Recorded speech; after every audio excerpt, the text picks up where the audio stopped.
ఒక సహోదరి ఒకసారి నాతో మాట్లాడతాం, ఒక తల్లిగా నాకంటే చాలా పెద్ద ఆవిడ. మాట్లాడుతూ ఉంటే ఒక పాప వచ్చి అమ్మాయిని ఆవిడ తల్లిగారిని పట్టుకో. నేను అన్నాను, మీ మనవరాలా అండి అని అడిగాను. ఆవిడేమని తెలిసా, పెళ్ళున నవ్వి గట్టిగా నవ్వి, కాదని బాబు నా కూతురండి. నేను ఏం మాట్లాడాలో తెలియక, ఏమనాలో తెలియక అలా నూరాలు ఇచ్చుకు చూస్తున్నాను. అయ్యగారు, నాకు వివాహం అయిన తర్వాత 26 సంవత్సరాల తర్వాత దేవుడు నాకు ఈ కూతురిని ఇచ్చాడండి. దేవునికి స్తోత్రం. నేనంటే నువ్వు నమ్మకంగా ఎదురు చూడు, సంవత్సరాలు అయిపోయిన బాధపడద్దు, రోజులు గడిచిపోతానని బాధపడద్దు. నీ పరిస్థితిని మార్చుటకు ఆయన సమర్థుడు, నీ స్థితిని మార్చుటకు ఆయన సమర్థుడు, నీ జీవితాన్ని నిలబెట్టడానికి ఆయన సమర్థుడు. హల్లెలూయా. నీ ఆశను నెరవేర్చడానికి ఆయన సమర్థుడు, నీ పరిస్థితులను చక్కబెట్టడానికి ఆయన సమర్థుడు. నమ్మినోళ్ళు దేవునికి స్తోత్రం చెప్పండి. హల్లెలూయా. విశ్వాసంతో మొదట అమావాస్య లేదు, గిమావాస్య లేదు, పౌర్ణమి లేదు, ఏమీ లేదు. అలా చాలామందికి అమావాస్య అంటే చాలా భయం. ఎందుకు భయం? అమావాస్య రోజున దెయ్యాలు ఎక్కువ తిరుగుతాయి కదా. అమావాస్య రోజు బయటకు వస్తారా మీరు? వస్తారంట. దేవునికి స్తోత్రం. బయటకు వస్తారు, ఇంట్లోంచి బయటకు వస్తారు, కానీ ఊరు వెళ్ళరు కాదండి. అవతలకి వెళ్ళాలంటే భయం. కారణం ఏంటంటే అమావాస్య రోజున దెయ్యాలు ఎక్కువ తిరుగుతాయి. అమావాస్య రోజున అన్నింటికి భయమే. అమావాస్య ఎదురెట్టుకుని కూడా పని అంటారు. అది చూశారు కదా. దేవునికి స్తోత్రం. అదేమైందో మరి, అంత అన్యాయం చేసుకుంది అమావాస్య అంటే మనందరికి భయమే. కానీ అమావాస్య గురించి ఒక మాట చెప్తాను మీకు. అమావాస్యని మనం తెలుగులో అమావాస్య పూర్తిగా చీకటి రోజు అనుకుంటాం, కానీ అమావాస్యను ఇంగ్లీషులో ఏమని రాస్తారంటే ఫస్ట్ మూన్ అని రాస్తారు. ఫస్ట్ మూన్ అంటే పౌర్ణమి వైపు వెళ్ళే ప్రయాణములో ఇది మొదటి అడుగు. అది అంటే వెలుగులోకి వెళ్ళే మొదటి అడుగు. దేవునికి స్తోత్రం. హల్లెలూయా. అమావాస్య అంటే అది. అమావాస్య రోజున పని మొదలెట్టినోడికి వెలుగే కలుగుతుంది తప్ప చీకటి కలగదు. దేవునికి స్తోత్రం. పౌర్ణమి తర్వాత కలిగే రోజులన్నీ ఎటువైపు వెళ్తాయి? చీకటి వైపు వెళ్తాయి. దేవునికి స్తోత్రం. నీ అడుగులు ఎటువైపు వెళ్తున్నాయి? నాకు ఆ సంబంధం లేదు. దేవునికి స్తోత్రం. అంటే నువ్వు ఎటువైపు వెళ్ళే రోజుల్లో మొదలెడుతున్నావు? మేమే ఎటు రోజు వెళ్ళే రోజు మొదలెట్టాం? వెలుగులోకి వెళ్ళే రోజుల్లో. దేవునికి స్తోత్రం చెప్పు. హల్లెలూయా. ప్రియమైన దేవుని బిడ్డలు, జాగ్రత్తగా ఆలోచన చేద్దాం. దేవుడు కోరుకుంటుంది నిన్ను దేవుని వారసుడిగా చేయాలనుకుంటున్నాడు. దేవుడు కలిగి ఉన్న సమస్తమునకు నిన్ను హక్కుదారుని చేయాలనుకుంటున్నాడు. సమస్త ఐశ్వర్యమునకు నిన్ను ఆ వారసుడిగా చేయాలనుకుంటున్నాడు. కానీ దేవుడు నీ దగ్గర కోరుకుంటుంది ఏంటో తెలుసా? విశ్వాసాన్ని కోరుకుంటున్నాడు. ఏ విశ్వాసము? దృఢమైన విశ్వాసం, లోపము లేని విశ్వాసము, ఆవగింజలాంటి విశ్వాసం. దేవునికి స్తోత్రం. విశ్వాసంతో నువ్వు పని మొదలెడితే దేవుడు ఖచ్చితంగా నీ కార్యములను నెరవేర్చుటకు ఆయన సమర్థుడు. బండను కొట్టహా అంటే నోరు పూసుకుని వెళ్ళి బండను కొట్టాడు అంతే. దేని మీద నమ్మకం? దేవుని మీద నమ్మకం. ఆయన కొట్టమన్నాడు, కొట్టాడు అంతే. వెళ్ళి ఏమొచ్చింది? నీళ్ళు వచ్చాయి. చెయ్యెత్తరా అన్నాడు. చెయ్యెత్తితే నేను సముద్రాన్ని 2 పాయలు చేస్తానన్నాడు. ఏమంటే చెయ్యెత్తకుండా దేవుడు 2 పాయలు చేయలేడా? చెప్పట్లేదు మీరు. మరి చెయ్యి ఎందుకు ఎత్తాలి? విశ్వాసం అవసరం. అక్కడ విశ్వాసం అవసరం. అంటే మోషే చేతెత్తే విశ్వాసం ఉంటే సముద్రాన్ని 2 పాయలు చేసే శక్తి దేవునికి ఉంది. దేవునికి స్తోత్రం. నువ్వు విశ్వాసముతో చెయ్యెత్తగలిగితే, విశ్వాసముతో పని మొదలెట్టగలిగితే ఆ కార్యాన్ని సఫలం చేయడానికి దేవునికి శక్తి ఉన్నది. ఆయన శక్తిమంతుడు. నమ్మినోళ్ళు దేవునికి స్తోత్రం చెబుదాం. హల్లెలూయా. ప్రియమైన దేవుని బిడ్డలారా, జాగ్రత్తగా ఆలోచన చేద్దాం. మీకు మంచి మాట చెబుతాను.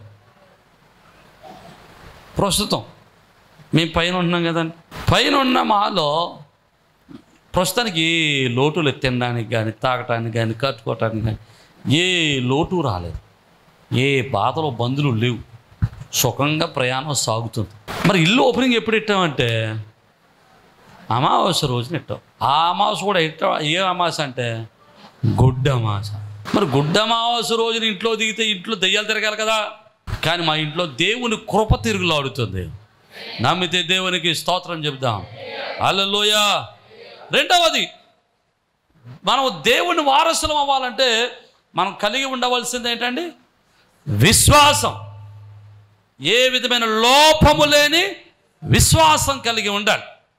రెండవది, అక్కడ చదువుతాను చూడండి, రోమిలకు రాసిన పత్రికలోనే అక్కడ రాస్తాడు 8వ అధ్యాయం 17వ వచనంలో, క్రీస్తుతో కూడా మహిమ పొందుటకు ఆయనతో శ్రమపడిన ఎడల క్రీస్తుతోటి వారసులం.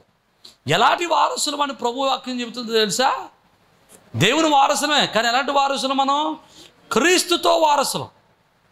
క్రీస్తుతో వారసులం అంటే క్రీస్తుతో సమానమైన వారసత్వం.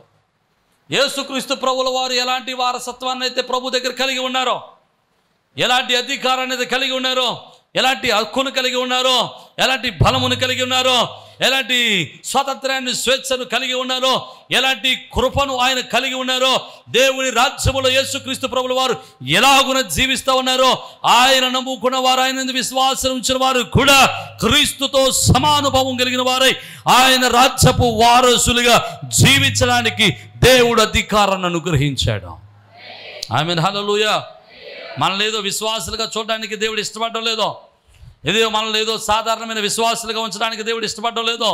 ఆయన మనలను తన కోటి వారిగా, తన తోటి వారిగా, తన బిడ్డలుగా, తన వారసులుగా మనలను చేయాలనుకుంటున్నాడు. నమ్మితే దేవునికి స్తోత్రం. ఇక రెండవది అంటే, ఎవరు దేవుని వారసుడైతే క్రీస్తుతో పాటు శ్రమ పడిన వారు దేవుని వారసులు. శ్రమ పడాలి. శ్రమ పడటం అంటే మీకు ఉదాహరణ చెబుతాను. ఈరోజు భారతదేశంలో ఒక్కో రాష్ట్రం స్వతంత్రతను కోల్పోతున్నారు. మీకు విషయం చెప్పనా? మొన్న శుక్రవారం అందరూ స్వతంత్ర దినోత్సవాలు జరుపుకున్నారు. నేను జరుపుకోవాలి, ఆఖరి చిన్న జెండా కూడా పెట్టుకోవాలి. ప్రతి సంవత్సరం స్వతంత్ర దినోత్సవం జరుపుకునేవాడిని నేను. కానీ ఆ రోజు నేను అసలు సెలబ్రేట్ చేసుకోలేదు. ఎందుకు సెలబ్రేట్ చేసుకోలేదంటే, భారతదేశంలో నా తోటి మిత్రులు స్వతంత్రతను కోల్పోయారు. క్రైస్తవులు మత స్వేచ్ఛను కోల్పోయారు. వారికి ఇష్టమైన మతాన్ని స్వీకరించడానికి స్వేచ్ఛ లేదు. వారికి ఇష్టమైన మతాన్ని ప్రకటించడానికి స్వేచ్ఛ లేదు. చాలా రాష్ట్రాల్లో, జార్ఖండ్లో మొన్నే ఒక రూల్ పాస్ చేశారు. ఎవరైనా మతం మారినా, ఎవరైనా మతాన్ని ప్రకటించినా జీవిత ఖైదు 10 లక్షల జరిమానా విధిస్తారట. అంటే భారతదేశంలో ఏం పోయిందండి? స్వేచ్ఛ పోయింది. ఇంకా స్వతంత్ర దినోత్సవం జరుపుకోవాల్సిన అవసరం ఏముందండి? ఎందుకు జరుపుకోవాలి స్వతంత్ర దినోత్సవం? భారతదేశానికి స్వతంత్రం ఉందా? మత స్వేచ్ఛ ఉందా? మత స్వేచ్ఛ లేదో. భారతదేశంలో మత స్వేచ్ఛ స్వేచ్ఛను కోల్పోతున్నాం. భారత రాజ్యాంగంలో ఉన్నటువంటి మత స్వేచ్ఛను భారతంలో ప్రజలు కోల్పోతున్నారు బలంగా. అందుకని నా ప్రజల కోసం, నా తోటి మిత్రుల కోసం, నా తోటి మిత్రుల నిమిత్తమై నేను భారత రాజ్యాంగ హక్కులు కోల్పోయినటువంటి నా మిత్రుల నిమిత్తం నేను స్వతంత్ర దినోత్సవాలు జరుపుకోలేదు. నా మాట అర్థమైతే దేవునికి స్తోత్రం. హల్లెలూయా. మోడీ గారు చెప్తున్నారు, ఈ సంవత్సరం మనకు 2 దీపావళులు వస్తాయని. ఎందుకు 2 దీపావళులు? ఎవరి కోసం 2 దీపావళులు?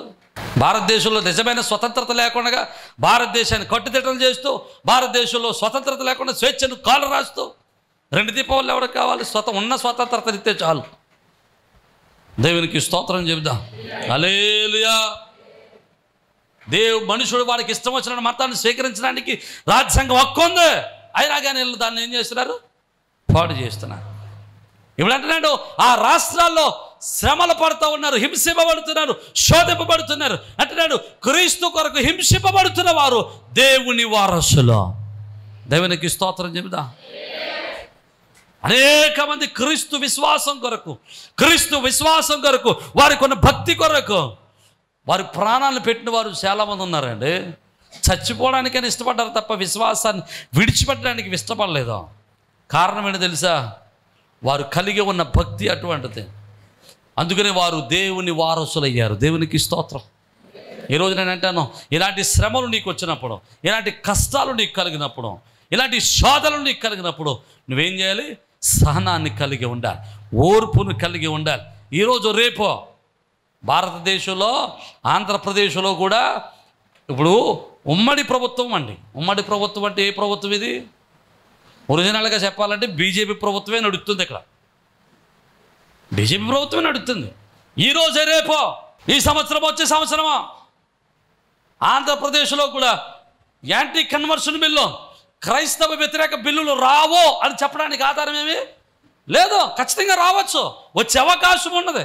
అటువంటిప్పుడు ఇలా ప్రార్థనలు ఎట్టుకోవడానికి ఉండదు, ఇలా మైక్ ఎట్టుకోవడానికి ఉండదు, ప్రార్థన చేయడానికి ఉండదు, బైబిల్ ఎట్టుకోవడానికి ఉండదు. అలాంటప్పుడు మనం ఏం చేస్తాం? అన్ని దేవుడికి తెలిసిలేండి అని చెప్పి విశ్వాసాన్ని విడిచిపెట్టి, భక్తిని విడిచిపెట్టి బొట్టెట్టుకుని తిరిగే జనం కూడా ఉన్నారు. మనసులో ఉండాలంటే దేవుడు శరీరం మీద బొట్టు ఉంటే ఏంటండి అని చెప్పి విశ్వాసాన్ని కోల్పోయి, భక్తిని కోల్పోయి వారు చాలామంది ఉన్నారు. కానీ జాగ్రత్తగా వినండి, ఇలాంటి శ్రమలు కలిగినప్పుడు కూడా నీ విశ్వాసాన్ని కాపాడుకోగలిగితేనే నువ్వు క్రీస్తుతో పాటు, ఆయనతో పాటు వారసుడిగా ఉండగలుగుతావు. నమ్మిన వారు దేవునికి స్తోత్రం చెబుదాం. హల్లెలూయా. ఇక మూడవది మీకు జ్ఞాపకం చేస్తాను చూడండి. ప్రకటన గ్రంథము 21వ అధ్యాయం 7వ వచనాన్ని మనం చదువుదాం. ప్రకటన గ్రంథం 21వ అధ్యాయం 7వ వచనం. జయించువాడు వీటిని స్వతంత్రించుకున్నాను, నేను అతనికి దేవుడినై ఉంటాను, అతడు నాకు కుమారుడై ఉంటాడు. దేవునికి స్తోత్రం. ఎవడు దేవుని కుమారుడు అవుతాడయ్యా అంటే జయించిన వాడు దేవుని కుమారుడట. అంటే జయించిన వాడే దేవునికి వారసుడు. దేవునికి స్తోత్రం. ఏది జయించాలి? మీకు మంచి మాట చెబుతాను, జాగ్రత్తగా వినండి. అపోస్తలుడైన పౌలు కొరింథీ సంఘానికి రాసిన మొదటి పత్రిక 6వ అధ్యాయం 9-10 వచనాలు మనం చదువుదాం. అన్యాయస్తులు దేవుని రాజ్యమునకు వారసులు కాదు, మోసపోకుడి, జారులైనను, విగ్రహారాధకులైనను, వ్యభిచారులైనను, ఆడగితనము గలవారైనను, పురుష సంయోగులైనను, దొంగలైనను, లోభులైనను, త్రాగుబోతులైనను, దోషకులైనను, దోచుకుని వారైనను దేవుని రాజ్యమునకు వారసులు కాలేరు. దేవునికి వారసుల వాళ్ళంటే మనం జయించాలి. వేటిని జయించాలి? వీటన్నిటిని జయించాలి. ఏంటి అని? మొదటిదంటే జారత్వాన్ని జయించాలి. జారత్వం అంటే ఏంటి? వ్యభిచారం వేరు, జారత్వం వేరు. జారత్వం అనగా వివాహము కాకమునిపే యవనస్తులు శరీర సంబంధాలను కలిగి ఉండటం, ఇది జారత్వం. నువ్వు ప్రేమించుకుంటావో, ప్రేమే చేస్తావో, దోమే చేస్తావో, డేటింగే చేస్తావో, ఇది దేవునికి అయిష్టమైన పని. వివాహము కాక మునుపు ఇల్లీగల్గా, అన్యాయంగా, అక్రమంగా ఒక స్త్రీ పురుషులిద్దరూ తమ శరీరాలు ఒకరినొకరు పంచుకోవడం దేవునికి అయిష్టమైనది. ఇలాంటి వారు దేవుని రాజ్యానికి వారసులు కారు. అందుకనే బైబిల్ అంటాడు, తిమోతికి రాసిన పత్రిక 2వ పత్రిక 2వ అధ్యాయం 22వ వచనం అంటాడు, నీవు యవనేచ్ఛల నుండి పారిపో. యవనేచ్ఛలు జాగ్రత్తగా అంటలేదు, యవనేచ్ఛల నుండి ఏం చేయాలంట? పారిపోవాలట. ఎలా పారిపోవాలి? యోసేపు పారిపోయినట్లు పారిపోవాలి. దేవునికి స్తోత్రం. యోసేపు ఏం చేశాడండి? పరిగెత్తాడు. ఆ పరిగెత్తడం వల్ల ఏమైందంటే చెరసాలలో పడ్డాడు. చెరసాలలో ఉండి ఏమనుకుంటున్నాడో తెలుసా యోసేపు? చెరసాలలో నువ్వు ఎందుకు ఉండాల్సి వచ్చిందిరా అంటే యోసేపు అనుకుని ఉంటాడు, పరిశుద్ధతను కాపాడుకోవడానికి చెరసాలలో ఉన్నాను. దేవునికి స్తోత్రం. చెరసాలలో ఉన్నా పర్లేదు కానీ పరిశుద్ధతను కాపాడుకోవటం అవసరం. దేవునికి స్తోత్రం. సింహాల బోలులో ఉన్నా పర్లేదు కానీ ప్రార్థనా జీవితాన్ని కాపాడుకోవటం అవసరం. నమ్మిన వాళ్ళు దేవునికి స్తోత్రం చెబుదాం. బాధలు అనుభవించడమైనా పర్లేదు కానీ విశ్వాసాన్ని కాపాడుకోవడం అవసరం. నా మాటలు అర్థమైతే దేవునికి స్తోత్రం చెబుదాం. హల్లెలూయా. ఏంటంటే ఎవడెచ్చనుడు పారిపో, జారత్వానికి దూరంగా ఉండు. రెండవది విగ్రహారాధన. మొదటిది జారత్వాన్ని జయించాలి. రెండవది ఏంటి? విగ్రహారాధన జయించాలి. విగ్రహారాధన అంటే నేను బయట ఉన్న వాళ్ళ గురించి మాట్లాడడం లేదు, క్రైస్తవులు కాని వారి గురించి నేను అసలు మాట్లాడడం లేదు. క్రైస్తవులు కాని వారు విగ్రహారాధన చేసుకుంటే చేసుకోండి, వారి గురించి మనకు అనవసరం. కానీ విగ్రహారాధకులు ఎవరంటే క్రైస్తవ్యములో కూడా విగ్రహారాధకులు ఉన్నారు. యేసు ప్రభు విగ్రహం పెట్టుకుని, సిలువ విగ్రహం పెట్టుకుని, మరియమ్మ గారి విగ్రహం పెట్టుకుని, పరిశుద్ధుల విగ్రహాలు పెట్టుకుని, ఇంట్లో ఫోటోలు పెట్టుకుని, పొద్దున్నే లేచి స్తోత్రం స్తోత్రం ఆయన ముఖ దర్శనం చాలయ్యా, పొద్దున్నే నీ ముఖ దర్శనం కదండి. వీళ్ళందరూ కూడా కట్టకట్టుకుని నరకానికి పోతారు. అర్థమైన వాళ్ళు దేవునికి స్తోత్రం చెప్పండి. ఇది నా మాట కాదు. ఎవరు చెప్తున్నారు? బైబిల్ చెబుతుంది. అందుకని ముందు చెప్పేది ఇది నా మాట విధంగా ఉండొద్దు, బైబిల్ మాటకి వినండి. నేను వివరిస్తున్నాను అంతే.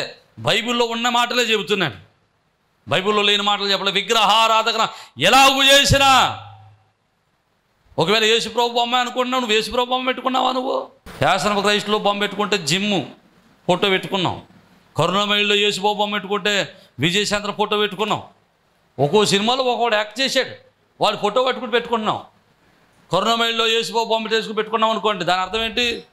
ఎవడైనా విజయచంద్ర గారు దేవునికి స్తోత్రం, పొద్దున్న లేచి విజయచంద్ర గారిని అంటున్నాం, ప్రభు నువ్వు స్తోత్రం స్తోత్రం. అదే శాంతి సందేశంలో యేసుప్రభు బొమ్మ పెట్టి ఉన్నాం అనుకోండి, ఆ దేవునికి స్తోత్రం, సూపర్ స్టార్ గారు స్తోత్రం. అదండి, క్రైస్తవుడు విగ్రహారాధనకు దూరంగా ఉండాలి. ఇది దేవుని యొక్క వాక్యం చెబుతున్నమాట. దేవునికి స్తోత్రం. ఇప్పుడు అంటారు, చాలామంది అంటారు, అయితే విగ్రహం చేసి విగ్రహారాధన చేసి వాళ్ళందరూ నరకన పోతారా అండి? మేము కూడా వీళ్ళు పోతామండి. అంటే నీ గురించి ఎవరు చెప్పాడురా బాబా?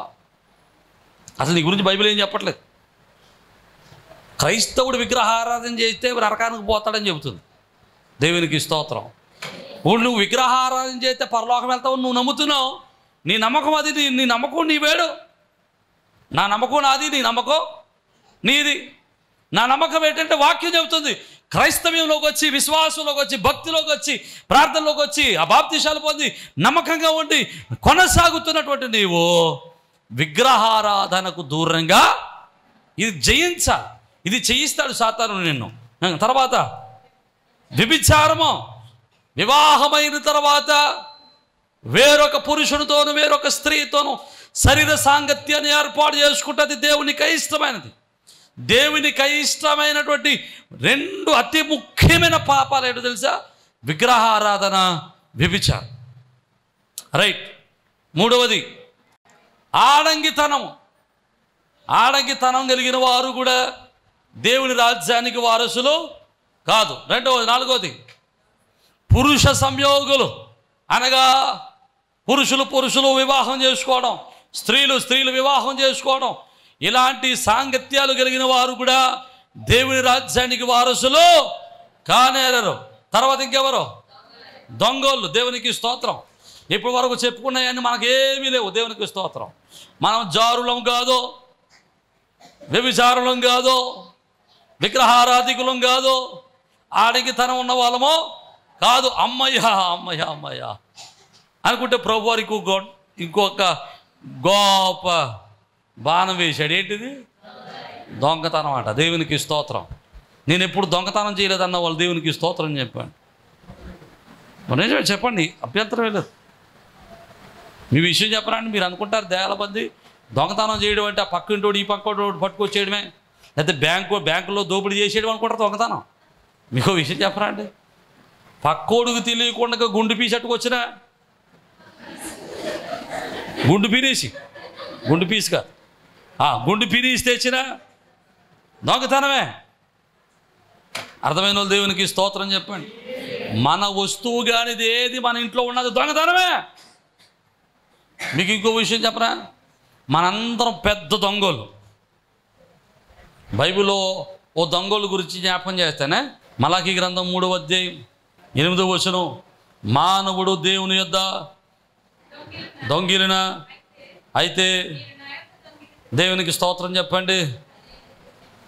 ఈడెవడు? పెద్ద దొంగడు. ఈ అందరూ దొరికేస్తారు ఇందులో. అందరూ మనుషుల దగ్గర దొంగతనం చేస్తారంట. మనం ఎక్కడ దొంగతనం చేస్తున్నామంట? దేవుని దగ్గర దొంగతనం చేస్తున్నామంట. నా మాటలు అర్థమవుతున్న వారు దేవునికి స్తోత్రం చెప్పండి. దేవుని దగ్గర దొంగతనం అంటే ఎలా చేస్తున్నాం?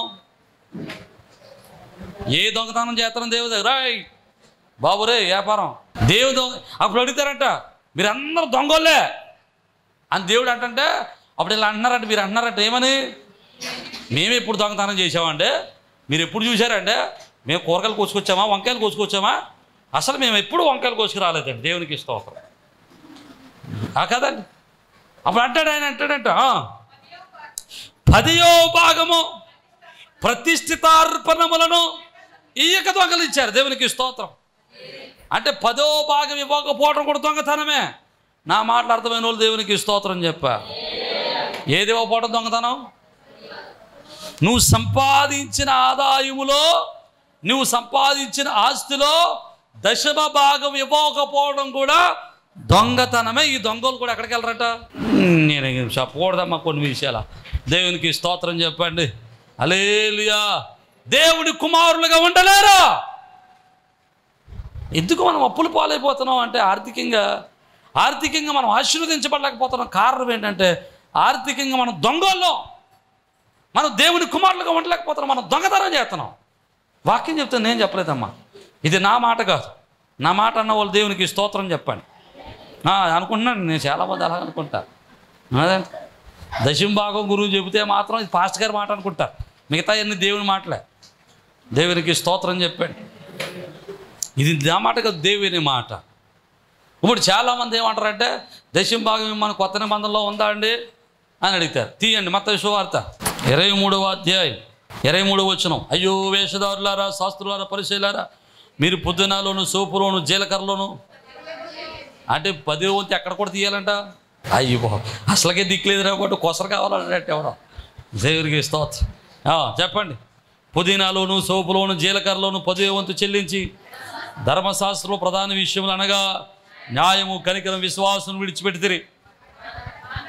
వాటిని మానక, దేవునికి స్తోత్రం చెప్పాలి, వేటిని మానక 10వ భాగాలు ఇచ్చి న్యాయం చేయమంటే కుదరదు. 10వ భాగాలు ఇచ్చి కనికరం చూపించమంటే కుదరదు. 10వ భాగం ఇచ్చి విశ్వాసం ఉంచమంటే కుదరదు. 10వ భాగం ఇవ్వాలి, న్యాయము చేయాలి, కనికరం చూపించాలి, విశ్వాసాన్ని కూడా కలిగి ఉండాలి. దేవునికి స్తోత్రం చెబుదాం. హల్లెలూయా. 10వ భాగం చెప్పగానే మనుషులు చల్లబడిపోతారండి బాబు. నా మాట అర్థమైన వాళ్ళు దేవునికి స్తోత్రం చెప్పండి. హల్లెలూయా. మీకు విషయం చెప్పాలండి, నేను ఎప్పుడు డబ్బుల గురించి ఆలోచించిన, మీ గురించి అప్పులున్న వాళ్ళ గురించి ఎప్పుడు మాట్లాడుకున్నా. నేనేం ఆలోచిస్తాను తెలుసా? ప్రభు వాళ్ళకు కూడా ఆశీర్వదించబడాలి అని ప్రార్థన చేస్తే ప్రభు ఏమంటాడు తెలుసా? వాళ్ళకి ఆశీర్వాదాలు సిద్ధంగా ఉన్నాయి. వీళ్ళు ఎప్పుడైతే 10వ భాగం ఇస్తారో అప్పుడు ఆశీర్వాదం ఆటోమేటిక్గా దిగొచ్చుద్ది. రైట్. ఇంకా ముందరికి వెళ్దాం. మనం దొంగలైనను, లోభులైనను. దొంగల తర్వాత ఎవరో? లోభి అంటే ఎవరో? తెలుగు మేడం గారు బాగా చెప్పారు. లోభి అంటే ఎవరో? పిసినారే. అంటే ఆఖరికి పిసినారోడు కూడా పరలోకం వెళ్ళటమ్మా. దేవునికి స్తోత్రం చెప్పి. దేవునికి స్తోత్రం. నేను చెప్పిన మాట కదా, ఎవరు చెప్తున్నాడు ఈ మాటలో? దేవుడే చెప్తున్నాడు. అంటే వాక్యంలో నిన్ను ఎప్పుడు కూడా డబ్బులు దాచుకోవద్దు అని బైబిల్ చెప్పలేదు. డబ్బుల దగ్గర జాగ్రత్తగా ఉండొద్దు అని బైబిల్ చెప్పడం లేదు. కానీ పీనాస్థానం వద్దని చెప్తుంది. పీనాస్థానం అంటే ఏంటి? ఇందులో 2 రకాలు ఉంటారు, చెప్తాను చూడండి. ఒకడు దూబాసోడు, ఒకడు పీనాసోడు. దూబాసోడు అంటే ఎవడో అవసరానికి మించి ఎక్కువ కూర్చి పెడతాడు. ఇంట్లో 1 కేజీ మాంసం అవసరమైతే 2 కేజీలు మాంసం తెస్తాడు. అర్థమైందా మీకు? 1 కేజీ మాంసం తెస్తే అందరూ సరిపోద్ది ఆ పూటకి. కానీ 2 కేజీలు తెస్తాడు, 2 కేజీలు తెస్తాడు. ఓ చేప తెస్తే సరిపోద్ది, కానీ 3 చేపలు తెస్తాడు, పెద్ద చేప. వీడు దోబాసోడు. పీనాసోడు అంటే ఎవడో తెలుసా? 1 కేజీ మాంసం కావాలితే పావు కేజీ అట్టుకుని మొక్క తినండి అని చెప్పువాడు పీనాసోడు. ఇలాగా ఉండకూడదు, అలాగా ఉండకూడదు. నా మాటలు అర్థమైతే దేవునికి స్తోత్రం. పిసినారుగా ఉండద్దు, ఇది బైబిల్ చెబుతున్న మాట. రెండోది త్రాగుబోతులైనను, దీని గురించి చెప్పక్కర్లేదు. తర్వాత దూషకులైనను. దూషకులు అంటే ఎవరో? ఇతరులను తిట్టేవారు, బూతులు మాట్లాడేవారు. ఇక్కడికి వచ్చి దేవానికి స్తోత్రం అంటది. ఇంటికి వెళ్ళి ఒక పక్కింటోడికి ఈ పక్కింటోడికి స్తోత్రతోపం వేసేస్తుంటుంది. హల్లెలూయా. ఇలాంటి వాళ్ళు కూడా పరలోకం వెళ్ళరట. దోచుకుని వారైనను. దొంగతనం చేయటం, ఇది దోచుకోవటం. నా మాట అర్థమైతే దేవునికి స్తోత్రం చెప్పండి. వీళ్ళెవరు దేవుని రాజ్యానికి వారసులు కారట. వీళ్ళందరూ కూడా మనమందరం వీటిని జయించాలి. వీటిని జయించినప్పుడే మనం దేవుని కుమారులం అవుతాం. నమ్మిన వారు దేవునికి స్తోత్రం చెప్పండి. హల్లెలూయా. 3 విషయాలు చెప్పాను. మనం దేవుని కుమారులుగా, దేవుని వారసులుగా ఉండాలంటే మొదటిది విశ్వాసాన్ని కలిగి ఉండాలి. రెండవది ఆయనతో పాటు శ్రమలను అనుభవించుతూ శ్రమలలో సహనాన్ని కలిగి ఉండాలి. మూడవది జయించిన వారుగా ఉండాలి. ఏం జయించాలి? చాలా వందల ఇష్టం. ఏం జయించాలి? జారత్వాన్ని జయించాలి, విగ్రహారాధన జయించాలి, వ్యభిచారము జయించాలి, ఆడిగితనము జయించాలి, పురుష సంయోగత్వాన్ని జయించాలి, దొంగతనాన్ని జయించాలి, లోభత్వాన్ని పిసినారితనాన్ని జయించాలి, త్రాగుబోతుతనాన్ని జయించాలి, అమ్మా ఆ దూషణను జయించాలి, దోచుకోవడాన్ని జయించాలి. వీటినన్నిటిని జయిస్తే అప్పుడు దేవుని కుమారులుగా, దేవుని వారసులుగా ఉంటాం. నా మాటలు అర్థమైతే దేవునికి స్తోత్రం. వీటన్నిటిని జయిస్తే, వీటన్నిటిని జయించిన వాడిగా ఉంటే, విశ్వాసంలో ఉంటే దేవుని కలిగి ఉన్న సమస్తమును నీవే. నమ్మినోళ్ళు దేవునికి స్తోత్రం చెప్పాడు. ఆయన నిన్ను గొప్ప ధనవంతుడిగా మార్చగలడు, భాగ్యవంతుడిగా మార్చగలడు, శ్రీమంతుడిగా చేర్చగలడు. హల్లెలూయా. నీ కుటుంబంలో సమాధానాన్ని ఇవ్వగలడు, నీ కుటుంబంలో ఆరోగ్యాన్ని ఇవ్వగలడు, నీ పనులను సఫలపరచగలడు, నీ స్థితిని మార్చగలడు, నీ కన్నిటిని తొడవగలడు, నీ జీవితంలో ఆనందంతో నింపగలడు. దగ్గరగా దేవునికి స్తోత్రం చెబుదాం. హల్లెలూయా. మనకంటే ముందుగా అనేక మంది పరిశుద్ధుల జీవితంలో ఆనందాన్ని ఇచ్చిన దేవుడు మన జీవితాల్లో ఆనందమునిచ్చుటకు ఆయన సమర్థుడు. మన జీవితాల్లో సంతోషంతో నింపుటకు ఆయన సమర్థుడు, సమృద్ధితో నింపుటకు సమర్థుడు. ఆయనకున్న సమస్తమును మనం కలిగి ఆయన కృపను పొందుకున్నాం. అటువంటి భాగ్యము దేవుడు మనెల్లరకు దయచేసి తన కృపల బలపరుచునుగాక. తలలో ఉంచుదాం, ప్రార్థన చేద్దాం. ఈరోజు నువ్వు దేవుని వారసుడిగా ఉండాలని ప్రభువు కోరుకుంటున్నాడు. నువ్వు దేవుని వారసుడిగా ఉండగలుగుతున్నావా? దేవుని బిడ్డలుగా ఉండగలుగుతున్నావా? దేవుని మీద సంపూర్ణమైన విశ్వాసాన్ని నీవు ఉంచగలుగుతున్నావా? లేకపోతే నీ విశ్వాసంలో లోపాలు ఉన్నాయేమో, నీ విశ్వాసంలో లోపం ఉందేమో, జటిలమైన విశ్వాసం ఉందేమో, అల్పమైన విశ్వాసాన్ని కలిగి ఉండవేమో, గాలి కట్టి ఇటు కొట్టుకుని పోయే విశ్వాసం నీ దగ్గర ఉందేమో. జాగ్రత్త, జాగ్రత్త. అయ్యా, నాలో దృఢమైన విశ్వాసం, బలమైన విశ్వాసం దయచేయమని ప్రార్థన చేద్దాం. శ్రమలలో సహనాన్ని కలిగి ఉండడానికి సహాయం చేయమని ప్రార్థన చేద్దాం. జయించువానిగా ఉండడానికి సహాయం చేయండి. అయ్యా, అపవాది అనేక ఆలోచనలు మా హృదయాల్లో పుట్టిస్తున్నాడు. దొంగతనం చేయాలని ఆలోచన పుట్టిస్తున్నాడు, జారత్వం చేయాలని ఆలోచన పుట్టిస్తున్నాడు, వ్యభిచారం చేయాలని ఆలోచన పుట్టిస్తున్నాడు. అయా యువ తండ్రి, నాయన మా జీవితాల్లో ఆడంగితనాన్ని పుట్టిస్తూ ఉన్నాడు. అయా యువ తండ్రి, అయా అనేకమైనటువంటి నీకు అయిష్టమైన క్రియలు చేసేటువంటి ఆలోచనలు పుట్టిస్తున్నాడు. వీటిని జయించు మనస్సు మాకు దయచే. ప్రార్థన చేద్దాం. పరిశుద్ధుడు, కృపగలిగిన తండ్రి, జీవాధిపతి మీకే స్తోత్ర. వినడి వాక్యం ప్రతి ఒక్కరి హృదయాల్లో ఫలింపచేయండి. వారి కుటుంబంలో సంతోషం, సమాధానం మీరు దయచేయండి.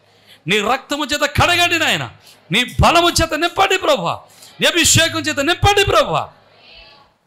అయ్యా యువ తండ్రి, వాక్యం వింటే ప్రతి కుటుంబంలో నీ సమాధానం దయచేయండి, నీ ఆరోగ్యం దయచేయండి. వారు ఎవరైనా ఏ బలహీనతలో ఉన్నారో వారి బలహీనతలు నజరేయుడైన యేసు నామములో ఈ క్షణమధ్య స్వస్థత కలుగునుగాక. వారి కుటుంబంలో నెమ్మది కలుగునుగాక, బలహీనతలు స్వస్థత కలుగునుగాక, వారి రుణభారములు తీర్చబడునుగాక, వారు ఇల్లు కట్టబడునుగాక, వారి వ్యాపారం అభివృద్ధి అగునుగాక, వారి చేతి పనులు దీవించబడునుగాక. నీ కృపచేత నడిపించి మీరు మహిమ పొందమని సమస్తమైన ఘనత, మహిమ, ప్రభావాలు మీకు ఆరోపిస్తూ యేసు పరిశుద్ధ నామమున బట్టి స్తుతించున్నాం మా పరమ తండ్రి. ఆమేన్.